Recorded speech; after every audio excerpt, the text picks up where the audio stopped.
karag-karag, welcome back to my vlog. Isang shimmering, shining na umaga sa inyong lahat mula dito sa Lasak City. Grabe yung paano natin ngayon, menopausal distraction look.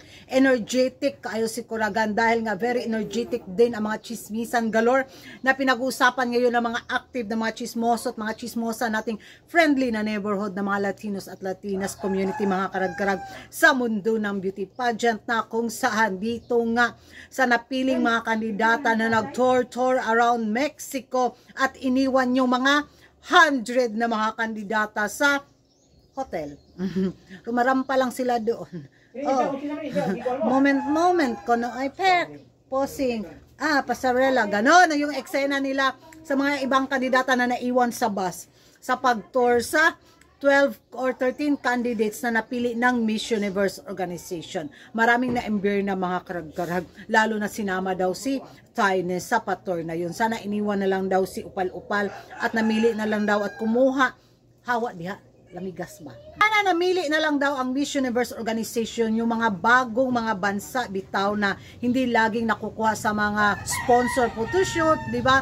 Yung mga kandidatang tahimik lang at hindi maingay yung mga fanbase nila sa social media para ma-experience naman daw yung mga bansa na wala lang, parang hindi napapansin sa Miss Universe pageant. Kaso nga, kailangang mag-boost ng engagement ang Miss Universe organization kasi business is business at isa si Upal-Upal sa makakatulong kasi ang lakas ng fanbase ng Thailand sa Miss Universe. At ang Mexico din, host country sila. Of course, kailangan din talaga yung presensya ni Mexico. At si USA, ayun, pasok sila sa banga. So, marami ang naimbir na kasi November 3 to November 7 dapat excursion. Anong pagbasa nito? Doon ko to nasagap sa kanila mga beauty pageant pages na pinagchichismisan nila. At starring si Chelsea Manalo. Kasi, dapat daw sana is mag-explore yung mga kandidata sa Mexico. But sad to say, dito lang daw talaga sa mahiwagang Grinaduyan nag-aksaya ng oras yung mga kandidata habang yung iba.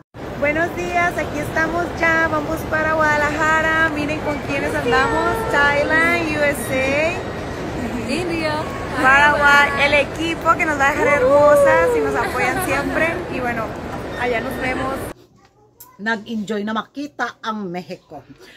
Yung iba nasa mahiwagang Grinaduyan lang daw habang pinagmasdan sa mataas na building ang kabuuan ng Mexico.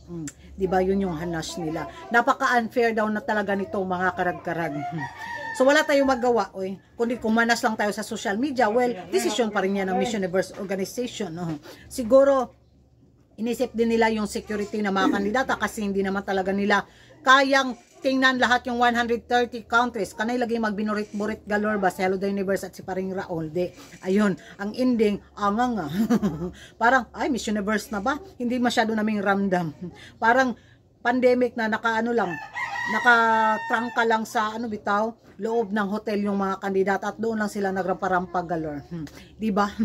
So, isa sa mga pinag-uusapan at imbierna din ang mga beauty pageant lovers, mga karag-karag, sa pasabog na revelasyon ng isang kandidata nga na kung saan wala ngang preliminary evening gown sa preliminary competition ng Miss Universe 2024. So, on the 12th, on the day of the unveiling of the new crown, that is when we're going to be wearing our evening gowns that we're supposed to wear for prelims.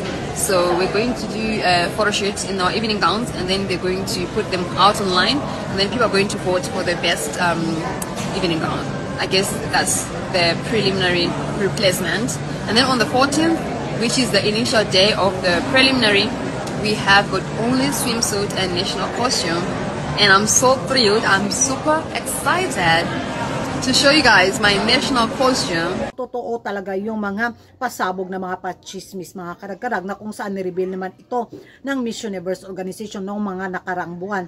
Nga alisin nga ang evening gown at exchange sa national costume. O, diba? So, parang hindi tayo, nanibago tayo sa ganitong pagbabago ng Miss Universe pageant kasi nakasanayan natin swimsuit saka evening gown, tapos hiwala yung national costume. But sad to say, dahil nga gustong baguhin ng bagong pamunuan ng Miss Universe organization ang Miss Universe pageant, kaya ayun, sa pagbabago nila nakadilitse-litse na rin, 'di ba? Yung nila Gala de las Catrinas na ay, flop.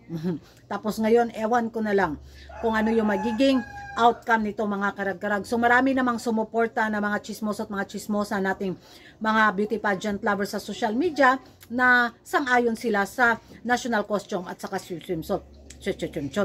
So mostly talaga, wala, hindi sila pabor sa ganito. Kasi, ano ba, nakasanayan na natin bitaw yung evening gown. At after the photoshoot na mga evening gown ng mga kandidata na susuotin nila sa pag-reveal nga ng corona, so may butuhan na naman na magaganap sa best in evening gown. So pera-pera galore na naman ang mangyayari. Ay, ambot lang. Bumuto kayo ng free. Huwag na kayong mag-aksaya ng salapi at milyones ninyo. So supportaran natin si Chelsea mga karag sa free voting. Huwag na kayong mag-aksaya ng inyong mga milyones. Useless lang din. O, di ba? Support tayo, free voting libre ra na dots. Bahala ka diha, Hello the Universe at paring Raul. Di nyo na kami mauto. May free voting, doon tayo bumoto at sumuporta sa ating kandidata. Magiging reaction ko, excited pa rin yung laban kahit puno na ng kontrobersiya, kahit hindi pa tapos yung Miss Universe 2024. O diba, how much pa kaya after ng coronation sa Miss Universe 2024. Nako, bula-bula na po ang simod ni Kuragan sa mga pachikat, mga pa-eskandalo nito. Hay, buhay na buhay naman yung channel natin sa Pangkabuhayan Showcase. Makabayad na pagkukurinti. Diyan na po mga karag-karag, ano yung magiging reaction ninyo sa mga hanas nga ng ating friendly neighborhood tungkol nga dito sa patortor galore ng Miss Universe organization, which is 13 candidates lang yung nagpili nila. At ano yung masasabi nyo dito na no evening gown sa preliminary competition na kung saan pinalitan ito ng national costume. Sang-ayon ba kayo nito mga karag-karag sa pagbabago kahit sabihin nila wala tayong ambag sa gastos sa Miss Universe pageant? Huwag nilang sabihin wala tayong ambag. Tayong mga beauty pageant lovers na mga chismoso, ambag na natin yung sa pagka-chismosa natin na pag-ingay natin ang Miss Universe pageant, yung engagement nila sa social media, di ba? Kung walang mga fans sa social media, walay din ang beauty pageant, di ba? Kung walang buboto, wala rin silang kita. Di ba? So, yan lang yung mga kaya huwag sabihin ng mga ay wala kayong ambag. May ambag tayo.